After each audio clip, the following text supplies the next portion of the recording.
শুধু খটখটে গরম নয়, এই ডিসেম্বরের শীতেই নাকি জলের হাহাকার। বিন্দু বিন্দু পানীয় জলের জন্য প্ল্যাকার্ড হাতে আন্দোলনে নেমেছে কুচি কাঁচারা। এই ছবি পূর্ব বর্ধমানের জামালপুর থানার আঝাপুর গ্রাম পঞ্চায়েতে।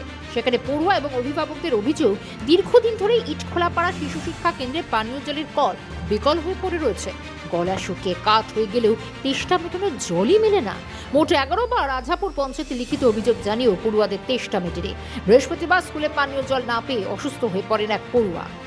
আমরা পঞ্চায়েতে এসেছি, জল পাওয়া যায়নি, তাই জল নিতে কলেজ আমরা পঞ্চায়েতে এসেছি। প্রায় প্রতিটা গ্রাম থেকে 7 থেকে 8 বার করে প্রধানকে আমরা লিখিতভাবে অনেকবার দরখাস্ত করেছি।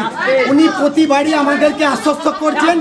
আজকে 6 মাস পঞ্চায়েত বোর্ড গঠন হওয়ার পর থেকে আজকে 6 মাস ধরে জলের দাবিতে, যেখানে শিশুরা জল খেতে পারছে না। অবস্থা খারাপ বলতে খাবার খেতে খেতে গলায় আটকে গেছে, সেই টাইমে হাতের কাছে জল নেই, কোথায় যাবে বাচ্চারা? আজকে যদি বাচ্চাগুলোর কিছু হয়ে যেত।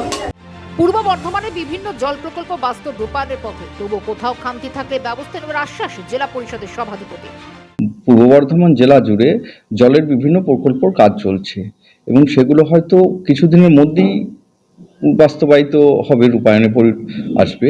আমরা আগামী কাল থেকে ওখানকার কল সারাইয়ের কাজ এবং যেটুকু যা লাগবে আমরা কাল থেকে করব।